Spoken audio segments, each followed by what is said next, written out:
Currently up to the pump, getting ready to slide it in the case. We've got our new bronze bushing in the back with our piston installed.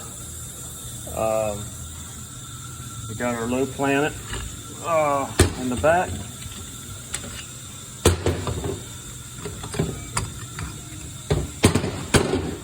It's got it already had the late model planet with the sling, the oil sling. So we're going to go ahead and set that down in there. There's that.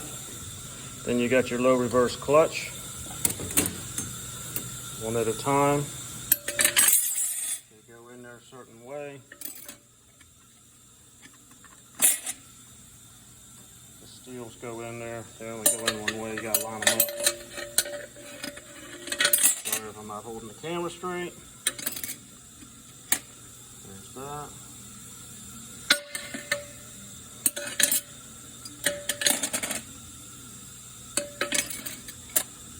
That. That.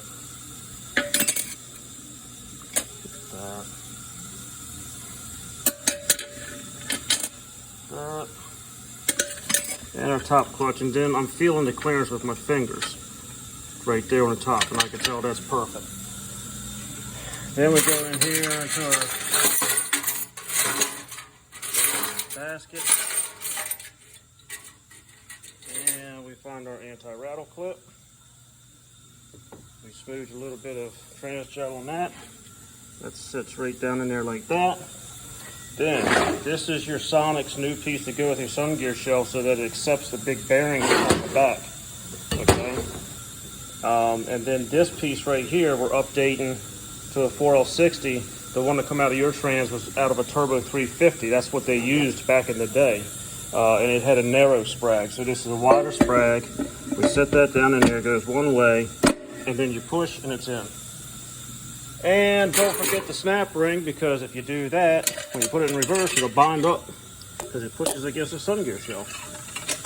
And of course, the snap ring goes in a certain way. And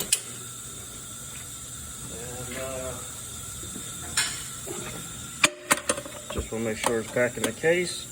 And then line this up, push it down into your planet.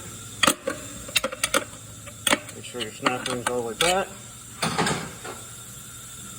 There's your new wide bushing with your new sun gear shell. Go here, turn it up and down. There you go, on a bearing. And then here is your upper planet set with a bearing and your little sun gear. And that was it's an early planet that had a washer here. We did away with that, but it is got the late washer, so it's still just as good. And the reason why we don't care about that washer is this is the new design sprag setup. This is the new design forward upper plate. The other one had tangs on here to hold the sprag in while you assembled it, but we don't have to do that anymore. So we got the new style sprag in here, much better upgrade. All BorgWarner clutches, all the pistons and everything in the bottom are already sealed. And then what I do is I put an electronic plate at the bottom for the third gear. This is a weak area in the 700 R4. So I put a electronic plate, a nice solid plate that doesn't twist. Then I put you 60 thousandths BorgWarner clutches and steels all the way up. Then I use a late model plate 193 instead of a 200 plate. Gives you about 8 thousandths there.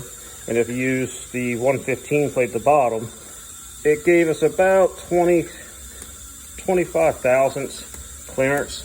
So what I did is I chucked it in the lathe and I took 10 thousandths off where the snap ring rides. This clutch likes 35 thousandths, which that's what that is. And of course, if you shot it with air, you'd see it move a whole lot more. But she set at 30, about 35, and that's 8 clutches instead of 6. So this is what's called a commercial clutch pack. And we do this for heavy duty or trucks or anybody who's towing. This with the Corvette servo for the 1.2 Second gear will hold better, that band right there. And then third gear will hold better. Fourth gear with a high gear ratio, especially if you put great big tires on it like 35s, that is what's going to not hold very well. And then Sonex makes a super hold servo for that, and they do away with the cover and this piston, and they put a great big piston cover hanging on the outside. But that's only if you're going to go with like great big tires or something like that with that 275 rear. If that, again, 308 to 373 rear is a whole lot better if you were to do that. We've got your wide bushing right here. We've got your wide bushing right there. We've got the shift kit spring in here, and we ground the regulator landing right here so it doesn't buzz. And I put it's got a 421 boost valve in it, which is a pretty good. You don't really need 500 unless you're racing, and plus that puts more strain on the rotor to brake. So 420, and then I upgraded the reverse boost to a 350. You had a 280 in there. Or no, I'm sorry. Blah, said that wrong. 300 is the biggest. I gave you a 280. You had a 250 in there, or 240. So you had a weak one there. That will produce a strong manual upshift on the 1.2. And it helps out third gear also. So all this is done.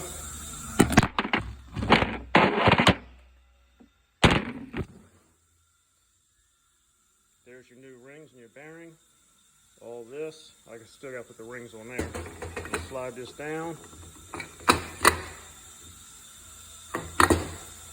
Beautiful, look at there. And she'll spin just like that. Actually, the pump stays stationary. The drum is what's going to be spinning in the trans. But look how pretty that is. Isn't that beautiful? Okay.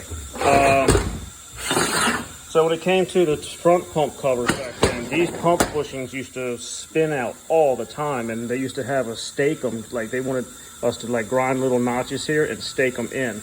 But that was on this style bushing. This is a Babbitt bushing, what we call a Babbitt, or aluminum style bushing. I don't have any of those. I think the part number used to be 20505A or something like that. I knew that stuff by heart at one time. This is the electronic one, but see, it's got a split like this in it. I would never stake this kind of bushing. So what they did to stop it from spinning out, they had the problem with that and the seals blowing out. They put this on to prevent the seal from blowing out, which is a little dinky thing, but it's kind of like Chinese fingers. Once it goes on, these little tabs won't let it come back off unless you pry them out. And it actually works really good. A lot of guys are like, oh, that's a piece of junk. Actually, it works. The other thing is they updated the pump half. And I'll show you on an electronic one. They put a lip edge right there. You see that little lip edge? That little lip edge is where the bushing seats. And you Loctite it in, and voila, they don't ever come out again. But of course, this is a PWM. This is electronic cover.